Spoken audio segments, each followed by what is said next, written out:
Baik, Assalamualaikum warahmatullahi wabarakatuh, sahabat semuanya.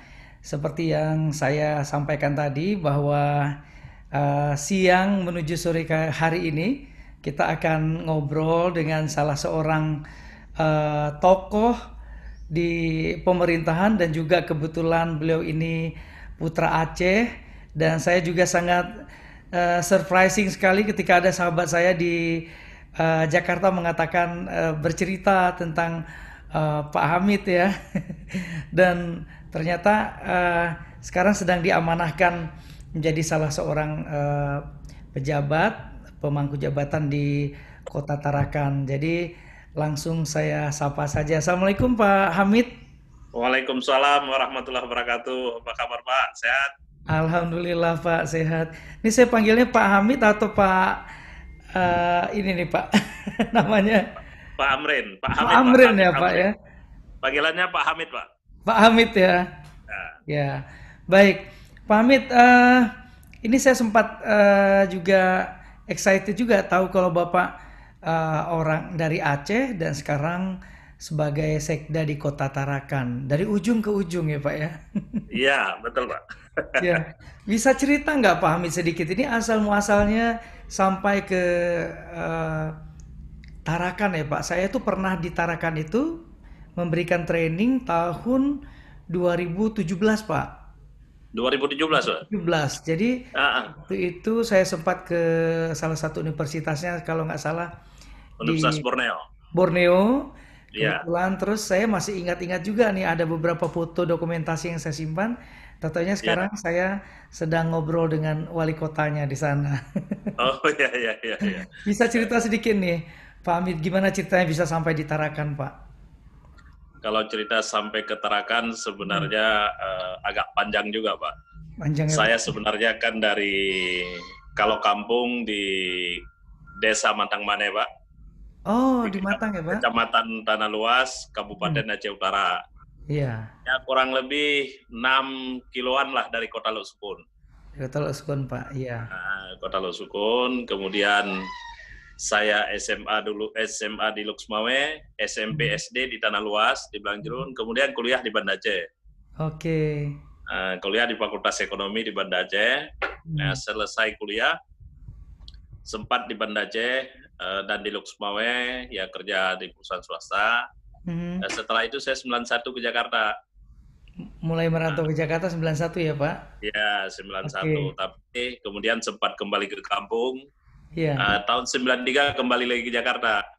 93 balik Dari ke Jakarta. ya dari Jakarta itu cari cari pekerjaan di Jakarta. Ada beberapa teman yang apa namanya alumni usia, ada yang Hmm, nyantol di Jakarta, ada yang hmm, masuk di instansi pemerintah pusat, ada yang hmm, ditempatkan kemana-mana. hmm, Kebetulan saya ada peluang di Kalimantan Timur. hmm. Jadi hijrah ke Kalimantan Timur dulu masih Kalimantan Timur. Namanya ya, Ah, Pak? ya, kemudian saya masuk di Departemen Perdagangan dulu. Ya Ya. ditempatkan dulu di Kabupaten Bulungan. Dulu Oke. Kota Tarakan masih bagian dari Kabupaten Bulungan tahun Hmm, 94. hmm, Jadi tahun 94 masih saya di Kabupaten Bulungan. Kabupaten Bulungan sekarang itu adalah Provinsi Kalimantan Utara. hmm. Jadi dasarnya itu Kabupaten Bulungan, tapi setelah mekar 97 mekar dulu eh, Kota Tarakan. Hmm. Setelah itu baru dia Kabupaten Nunukan dan Kabupaten Malinau. Hmm. Setelah itu baru Kabupaten Tanah Tidung. Hmm. Pada tahun 2012 baru kita bentuk provinsi dengan perjuangan yang panjang terbentuklah Provinsi Kalimantan Utara yang Hmm. lepas dari Kalimantan Timur. Ya. Saya tahun 94 tadi ada di Ya. Kabupaten Bulungan di Tanjung Selor. Tahun Oke. 96 gabung itu Kementerian Perdagangan dengan Kementerian Perindustrian. Hmm. Saya orang perdagangan bersatu dengan perindustrian pindah ke Tarakan. Kemudian 97 Tarakan jadi Kota Madia. Hmm. Tahun 99 otonomi daerah. Ya tinggallah saya di Tarakan sampai hari ini, Pak. Kira-kira pendeknya seperti itu. Kalau Iya. dicerita panjang, Pak. Jadi pendeknya seperti itu, Pak Kayaknya Hendra. sehari semalam nggak selesai nih kalau diceritain.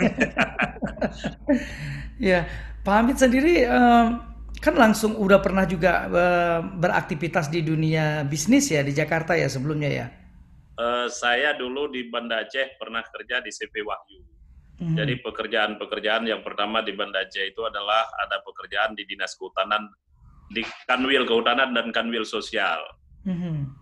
Bos saya dulu Pak Sarwan, CP Mhm. Wahyu di Penayung. Mhm. Beliau orang Kampung Mulia, kemudian apa namanya itu kena tsunami beliau almarhum. Mudah-mudahan alam kubur beliau luas, Mhm. diampuni segala kesalahan beliau.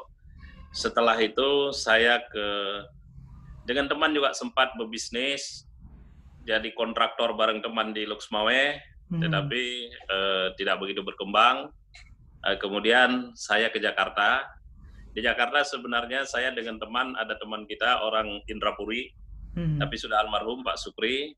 Beliau itu dulu manajer pabrik di Jakarta, pabrik garmen, perusahaan orang Aceh, perusahaan besar di Cakung. Kemudian perusahaan itu dibeli oleh orang Korea, manajemennya pegang orang Korea, tapi pemiliknya tetap Pak Asyik Ali. Kemudian saya dengan Pak Sukri kadang-kadang bantu Pak Sukri di perusahaan itu, Oke. tapi sambil saya cari kerja lain, akhirnya Ya. jadi dapat pegawai negeri seperti saya cerita tadi Pak Hendra. Ya. Jadi singkat ceritanya sampailah di Tarakan sana ya Pak ya. Ya, Oke, Pak itu kalau kita lihat kan dari yang Bapak ceritakan tadi kita dengar bahwa eh, pasti butuh semangat ataupun apa ya bisa kita bilang strategi lah supaya bisa survive juga. Bukan saja untuk mendapatkan sesuatu yang diinginkan, tapi juga mendapatkan sesuatu yang diinginkan tuh nun jauh di sana juga ceritanya kan. iya Kita betul. bekerja dan akhirnya bisa berkarir sampai dengan puncaknya menjadi sekda gitu.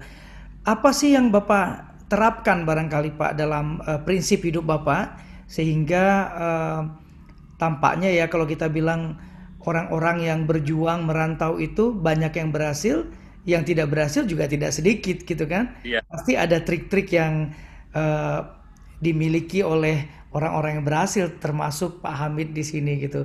Bisa cerita sedikit nih buat teman-teman gitu, Pak. Kalau khususnya kepada adik mahasiswa, saya ingin sampaikan satu kalimat, satu kata saja. Kuncinya itu adalah adaptasi. Adaptasi. Adaptasi. Saya pernah baca satu cerita, cerita tentang dinosaurus. Hmm. Dinosaurus adalah binatang yang paling kuat di zaman purba. Kekuatannya itu sekarang kita nonton di film Jurassic Park. Itu sulit sekali dia melawan itu dinosaurus. Hmm. Kenapa dinosaurus sekarang tidak ada? Kalau ada hanya mungkin di museum Hmm. atau mungkin di taman yang dibikin patung dinosaurus. Hmm. Konon katanya satu saja kelemahan dinosaurus, tidak mampu mengadaptasi dengan perubahan zaman, perubahan iklim. Tidak mampu beradaptasi ya. Nyata Harus dinosaurus. Oke. beradaptasi. Hmm. Karena dunia ini kan tidak hitam putih. Ya. Kita ketemu orang dengan berbagai macam, katakanlah pemimpin, bermacam-macam gaya kepemimpinan. Bagaimana Ya. kita bisa mengadaptasi. Tetapi bukan kita tidak punya prinsip, bukan kita tidak punya integritas. Ya. Itu satu. Yang kedua adalah dalam bekerja sedikit lebih baik dari yang diminta oleh pimpinan. Kalau Hmm. pimpinan meminta harus selesai jam 10, Hmm. kalau bisa jam 9 sudah selesai. Hmm. Kalau pimpinan minta 1, kalau bisa kita bisa berikan 1,5. Hmm. Sehingga kita dibutuhkan. Kalau kita tidak ada, dicari. Jangan kalau kita ada tidak berpengaruh, kita tidak ada juga tidak berkurang. Kalau kita tidak menggenapkan.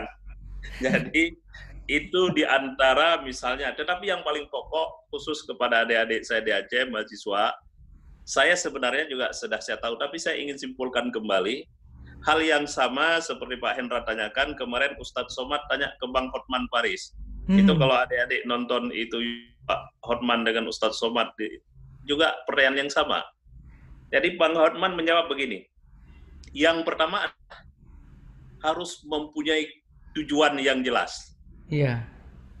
Yang kedua harus punya nyali yang besar. Hmm. Yang ketiga harus ngotot. Hmm. Yang keempat harus kerja keras. Itu kata kata Bang Hotman. Mhm. Saya tambah juga, satu lagi harus berdoa. Berdoa. Ya, doa jangan lupa. Karena kita orang beriman, orang punya Tuhan, segala upaya kita Hmm. punya keberanian, punya nyali, kerja keras, segala macam, tetapi juga kita jangan lupa berdoa, karena kita merencanakan Tuhan yang menentukan semua. Betul sekali, Pak. Ya, jadi itu salah satu trik dan juga tips ya dari Iya, Pak Pak. Hamid untuk bisa survive. Dan saya juga tadi baru tahu, Pak, ternyata dinosaurus itu juga nggak mampu beradaptasi ya. Jadi kita bisa Ternyata dia tidak mampu tidak beradaptasi, Pak. makanya musnah ya. Musnah, yang tidak mampu beradaptasi akan musnah. Akan musnah Kita ya. harus apa namanya ini, orang yang mampu bertahan kan orang yang mampu selalu beradaptasi dengan kondisi new normal. New normal ya. New normal kan sebenarnya sesuatu yang sudah biasa, Pak. Ya. Dulu kita tidak pakai helm dulu. Zaman saya di Aceh tahun 60-an, 70-an tidak pakai helm. Mhm. Tapi tahun 80-an sudah pakai helm. Itu kan normal baru. Dulu kita tidak pakai HP, handphone. Tapi sekarang tidak ada handphone, ada sesuatu yang tidak lengkap, kita jalan-jalan. Itu normal baru. Iya. Sama seperti Zoom meeting sekarang, virtual Mhm. meeting, webinar, segala macam, ini normal baru.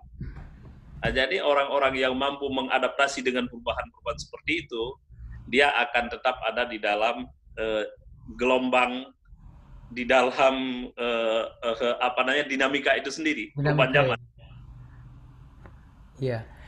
Itu artinya adaptasi itu cukup penting ya Pak, apalagi pengen mendapatkan sesuatu yang jauh dari rumah gitu kan. Kan banyak nih sekarang tidak semua sih anak muda, tapi ya masih banyak yang juga kalau merantau itu masih kurang berani atau beradaptasi itu masih kurang kuat Iya, gitu ya. Tapi ini iya, kita tadi dengar jadi Pak Hamid bahwa salah satu kemampuan kita bertahan itu adalah beradaptasi sehingga dan ada beberapa poin penting juga tadi Pak ya yang harus kita miliki terutama kalau saya simak tadi andaikan tanggung jawab diberikan kepada kita harus selesai jam 9 kita harus berupaya sekuat tenaga sebelum jam itu kita sudah selesai gitu ya iya. supaya keberadaan kita tuh dianggap orang ada ya Pak ya Dianggap daripada dianggap ah, kita perlu, Pak. Dalam organisasi, dalam unit, dianggap kita perlu. iya. Jangan sampai kita ada tapi dianggap nggak ada ya. Ya itu loh. Itu, Itu yang bahaya, Pak. itu yang Kita bahaya ada ya. tapi dianggap kita tidak ada, Pak. Iya, itu ada dengan tidak ada itu kayak sudah mati sebenarnya tapi belum jadwalnya. Baik, Em, Pak Hamid kalau lihat dari performa Pak Hamid masih terlihat sangat muda, smart dan juga tadi saya yang saya senang adalah Bapak sangat komunikatif ketika dijadwalkan terus termention komunikasinya bagus dan lain-lain gitu. Nah, bagi Bapak sendiri bagaimana sih menjaga pekerjaan Bapak itu dengan baik itu tuh apa yang Bapak terapkan? Tadi kan trik-trik mendapatkan sesuatu sampai dengan capaian yang sudah diinginkan tercapai gitu Pak ya. Tadi saya agak terkesima juga dengan kata-kata seseorang yang sudah menjadi sekda bukan di negerinya sendiri tapi di tanah orang lain mampu survive dan bilang kepada teman-teman tadi kalau saya nggak salah dengar eh, harus lebih cepat bekerja dibandingkan waktu yang diamanahkan gitu kan ya. Iya, Itu betul, pola Pak. itu sudah kapan mulai diterapkan Pak? Semenjak merantau atau semenjak SD, SMP atau SMA atau kuliah? Itu saya sejak kecil sudah begitu, Pak. Ya begitu Pak ya. Tapi inspirasi, Pak. Satu hari saya membaca Tempo di tahun-tahun mungkin 80 kali. Hmm. Jadi saya baca di Tempo itu adalah uh, biografi tentang Pak Murdiono. Bukan juga biografi, tapi wawancara wartawan Tempo Ya, dengan Pak Murdiono. Pak Menteri Murdiono. Sekretaris Negara Pada 25 zamannya tahun. Pak Soeharto ya. Oke. Ya, Ya. jadi wartawan itu tanya dengan Pak Mur, apa rahasia Pak Mur? Hmm. Bapak bekerja paling lama di Perja Pak Harto sebagai Menseknek. Hmm. Jawaban Pak Mur sederhana saja, tapi itu mengenai saya. Saya datang sebelum Pak Harto datang, saya pulang setelah Pak Harto pulang. Wah, luar biasa. Itu kan kalau kita analisa kembali, kita nalar kembali, itu makna sekali, luasnya panjang, luas sekali. Tapi Pak Mur menjawab dengan wartawan Tempo yang saya baca tahun 80-an. Jawabnya itu, Pak, Binagraha, dulu Binagraha, Pak. Iya betul. Sebelum Pak Harto datang dan saya pulang setelah Pak Harto datang. Setelah Pak Harto pulang. Sekarang di mana-mana kebanyakan, Mbak, pegawai itu disiplin itu pulang, Mbak. Pulang. Kalau pulang itu antri di belakang mesin fingerprint. Fingerprint ya. Paling Ya, rajin tapi ya, Pak. Kalau datang itu sebagian besar sudah tepat waktu, Pak. Tapi ada aja 1-2 yang terlambat. Tapi kalau pulang hampir jarang terlambat pulang, Pak. Semuanya cepat ya. Itu, Pak. Kalau itu memang sudah terbiasa lah kita kerja seperti itu. Iya, itu yang harus dirubah polanya ya Pak, supaya lebih kita lebih serius menuju perubahan dan keberhasilan. Jadi banyak yang harus kita lakukan seperti itu ya Pak. Iya. Terutama untuk personality kita masing-masing. Nah, kalau di memaintain pekerjaan Pak, karir seperti itu sampai dengan diamanahkan ya, artinya mendapat jabatan yang hari ini juga menjadi pemimpin banyak ASN di Kota Tarakan, kan sekretaris daerah seperti itu ya Pak ya. Itu sampai dengan karir puncak seperti itu masih juga menerapkan sistem kerja yang seperti tadi Pak. Saya itu biasa sudah kalau ke kantor itu jam 7.15 saya sudah dari rumah. Kebetulan tidak jauh. Dan kalau saya pulang ya rata-rata di atas jam 5. Rata-rata jam 5, kadang-kadang bisa setengah 5, bisa setengah. Tapi saya surat yang masuk hari ini harus selesai hari ini. Jadi justru kadang-kadang kepala dinas atau dinas yang lambat ngambil surat yang sudah saya apa tanda tangan, apa dispo, apa ada atau macam.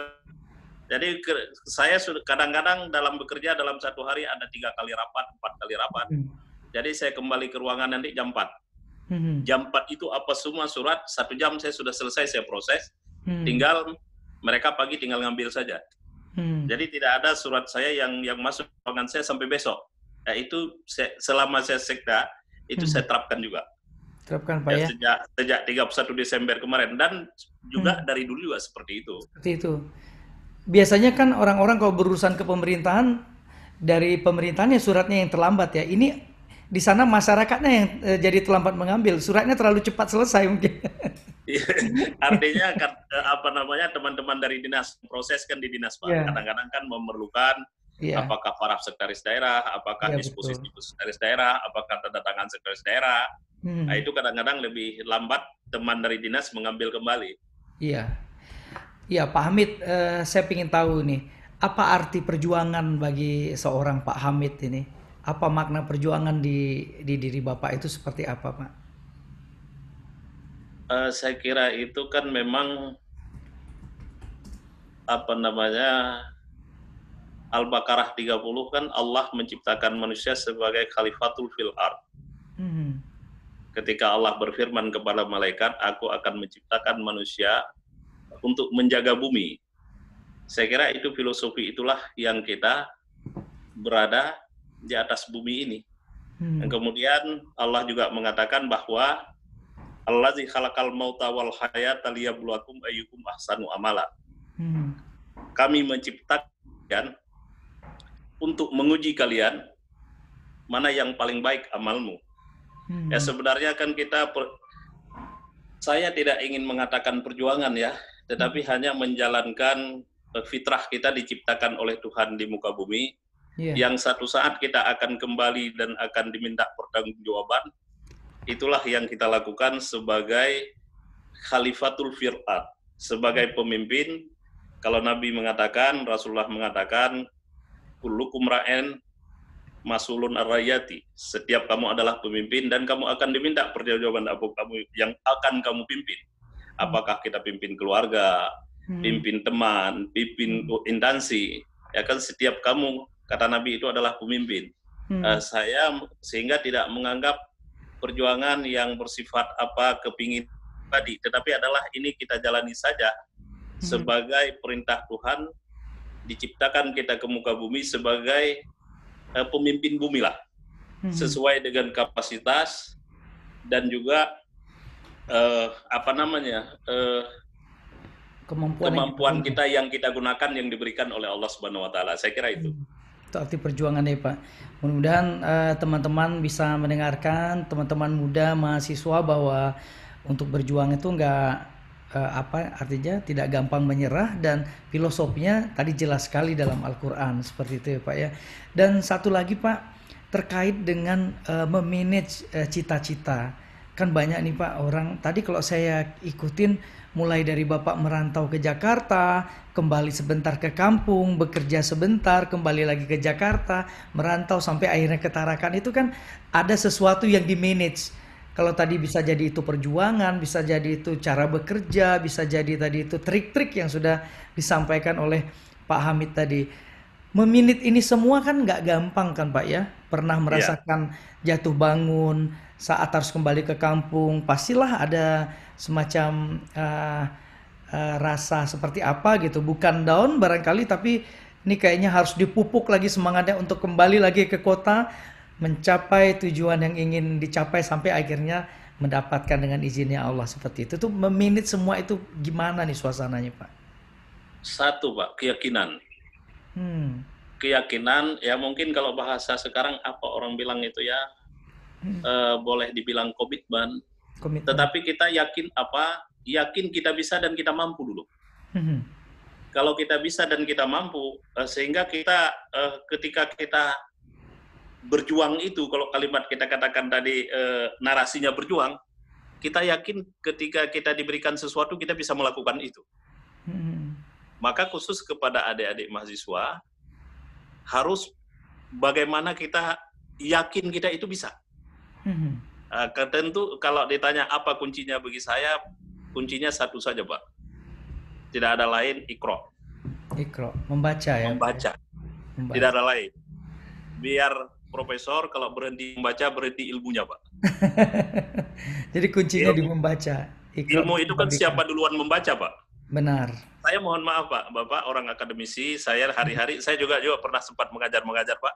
Iya. Bagi saya ilmu itu bukan pada profesor Pak, tapi pada siapa duluan membaca. Siapa duluan membaca. Tapi kan karena profesor ya pekerjaannya membaca Pak. Maka karena dia duluan, doktor, ya? Karena dosen kerjaannya membaca Pak. Tetapi kalau ada juga orang duluan lain membaca, ya dia lebih tahu ilmu itu. Jadi jangan berhenti membaca khususnya kepada adik-adik. Nah, karena kita orang beriman, orang Islam, pertama disuruh oleh Allah yang dituntut kepada Nabi kan Iqra, membaca. Baca apa saja. Jangan hanya misalnya yang diajarkan oleh Pak Handra teks, tapi baca semuanya. Baca semua. Apalagi sekarang mudah sekali membaca dengan di internet, banyak buku-buku yang bagus. Nah, kalau saya dulu cari ke perpustakaan agak sulit juga. Nah, sekarang di internet kan banyak sekali buku-buku bagus. Kita mau baca buku agama ada, buku sejarah ada, buku politik ada, filosofi, buku filsafat banyak. Nah, saya kira itu kesempatan kita untuk belajar sekarang dengan berbagai macam. Lebih gampang ya Pak ya. Iya. Jadi tadi saya sempat pengen tanya juga nih keseharian Pak Hamid nih apa, tapi udah terjawab, ternyata kunci rahasianya adalah membaca ya, ibadah dan berdoa tadi juga sudah disampaikan. Hari-hari masih punya waktu banyak Pak buat membaca? Saya sekarang sebenarnya mata agak berat Pak, karena pengaruh baca ini Pak. Baca. Walaupun di sini banyak ilmu juga, tapi lebih banyak juga yang habis waktu baca yang kurang-kurang perlu juga. Sebenarnya kalau dulu saya ada target lah, harus tamat buku misalnya dalam sebulan 1 judul atau 2 judul, dan saya baca harus tamat Pak. Iya. Khusus kepada adik-adik saya ingin pesankan lagi, baca buku biografi tokoh. Bagaimana Bung Karno berjuang, bagaimana Bung Hatta, bagaimana Pak JK, bagaimana Pak SBY. Saya baca buku Pak Surya Paloh, saya baca buku Pak JK, saya baca banyak buku lah Pak. Baca Abu Breih, saya baca buku Hasan Diro, saya baca Situ Ansen itu Pak Hasan buku Hasan Diro yang ditulis oleh siapa itu, dokter dari Makassar itu. Itu saya baca semua. Nah, kalau enggak kita baca, Nggak tahu eh, banyak ya Pak. nggak tahu banyak. Jadi harus baca. Jadi ya sama seperti itu. Pak Hendra ngajak ngobrol-ngobrol, saya nggak ada persiapan apa-apa, Pak. Sama aja, kita ketemu di warung kopi, ngobrol aja, Pak. Kalau memang ada yang baik, ya mungkin itulah Iya, manfaatnya dari membaca. Kalau yang itu saya menganggap itu saja, Pak. Kita ngobrol-ngobrol iya. biasa. Tapi kelihatan kalau ngobrol dengan orang yang rajin membaca tuh kelihatan ya Pak. Ini kayak kayak sedang berada di perpustakaan terus ngambil buku baca tuh saya dengar tadi dari Pak Hamid. Pak Hamid hari-hari masih sempat menjalankan aktivitas yang lain, hobi misalnya seperti itu Pak di tengah kesibukan? Agak jarang juga sekarang karena kadang Hmm. setengah jam 7.15 sudah ke kantor, pulang bisa sampai jam 6, Hmm. sudah kelelahan, kadang-kadang malam Pak Wali juga masih minta ajak rapat, Hmm. sehingga tinggal jaga stamina aja, jaga stamina, kemudian baca informasi sana sini. Iya, paling paling weekend olahraga, jalan-jalan atau Ya, jogging segala macam gitu Pak ya. ya Nah, itu kalau keluarga juga berada di Tarakan semuanya sekarang, Pak? ditarakan. Kebetulan anak saya dua, Hmm. satu di Presiden University di Jababeka, Hmm. tinggal sekarang magang. Dia Hmm. media entertain di Jakarta, tapi ini dia work from home. Iya, iya. Satu lagi di Binus, baru semester 2 Oke. di Binus. Yang sekarang kebetulan lagi ditarakan juga ini sudah landai, tapi kita juga cukup merepotkan kemarin Iya. wabah virus ini, Hmm. corona, dan di Jakarta juga belum bisa masuk, walaupun sudah bisa masuk, tapi mahasiswa masih belum ke Ya. kampus. Semuanya mereka ada di Tarakan.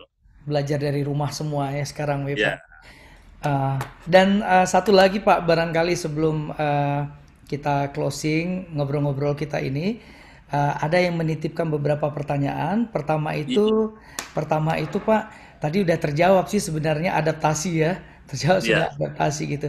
Nah yang kedua, bagaimana bisa menyesuaikan dengan perubahan-perubahan yang tadinya kan di Aceh pasti masih sesuai dengan kondisi kebudayaannya dan ya. lain-lain ya Pak ya.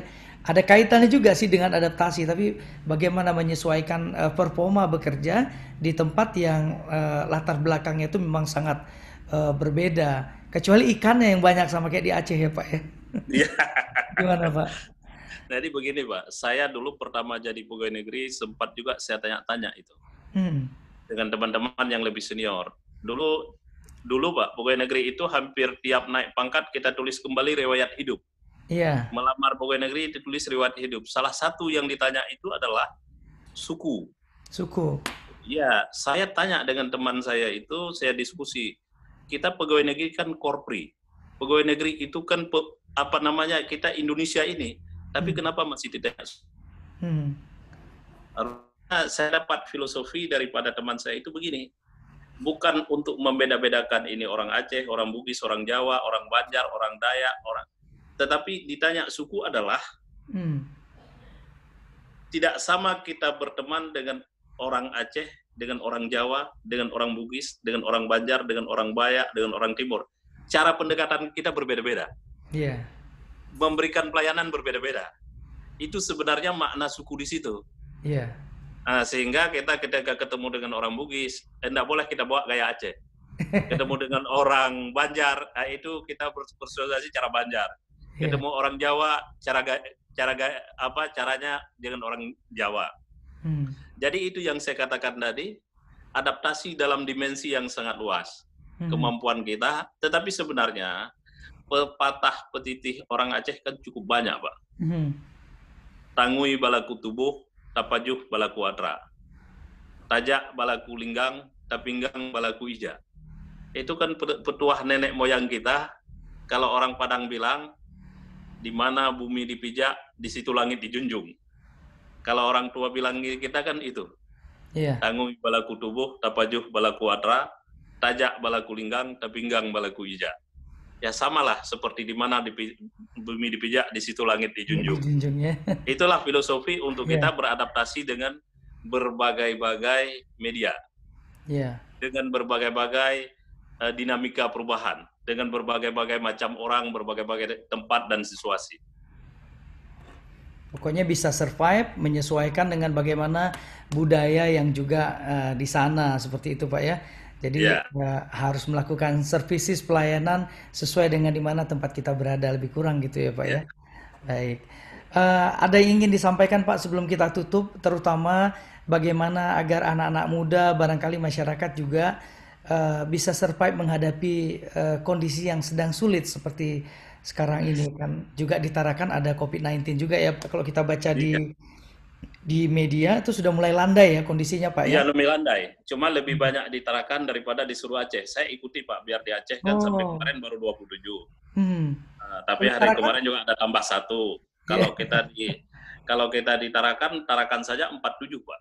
Tarakan saja ya Pak. Ya, se-Kalimantan Utara itu 171. Bahkan 171. hari ini ada tambah 2, jadi 173. Uh, Jauh lebih banyak. Tetapi yang banyak sudah ya. sembuh sudah 85% lah. Hmm. Sudah Disiplin nggak Pak 85. masyarakat di sana dalam menjalankan protokol kesehatan? Pakai masker Eh, misalnya? Pakai masker bagus, Hmm. tapi yang paling sulit physical distancing dan social distancing. Oke. Khususnya social distancing itu yang paling sulit. Tetapi itu adalah tantangan Hmm. kita eh, untuk bagaimana mencegah. Tapi kita berlakukan PSBB di sini. Dengan Hmm. PSBB itu banyak hal, artinya kita bisa menahan laju perkembangan COVID itu. Bahkan kita pada saat kita belum melakukan PSBB itu kita sekitar 30-an, selama PSBB sudah hampir sebulan lebih, Hmm. bertambah hanya sekitar 7, tapi Hmm. sekarang sudah banyak yang sembuh semua. Di Baik. rumah sakit hari ini tinggal 7 orang. Tinggal tujuan. Itu Semoga sekitarakan tinggal 7 orang. semoga semakin berkurang semakin hari ya Pak ya. Makin Ya, sehat semuanya. Berarti sekarang sudah masih PSBB atau masih kita masih? perpanjang lagi Oh, 14 hari lagi sampai 4 Juli. sampai 4 Itu Juli. sudah 2 kali perpanjang, ini perpanjangan ketiga. Artinya sekolah, perkantoran juga masih sepi ya Pak ya. Uh, Enggak, sekarang kita istilahnya PSBB tapi pelonggaran. Oh, pelonggaran. Pelonggaran. Kalau sekolah belum, tapi kalau kantor sudah Kantor masuk, sudah ya, kegiatan-kegiatan ekonomi sudah berjalan sudah kembali. berjalan ya.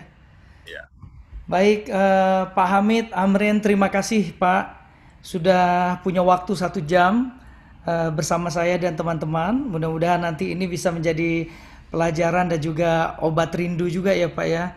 Lebih kurang nih hampir 1 jam. ya. Obat rindu juga dan mudah-mudahan Pak Hamid juga sehat, sukses selalu. Amin, amin, amin, Pak. Terakhir ke Aceh, kapan Pak pulang kampung? Sempat 2000, beberapa? 2017, Pak.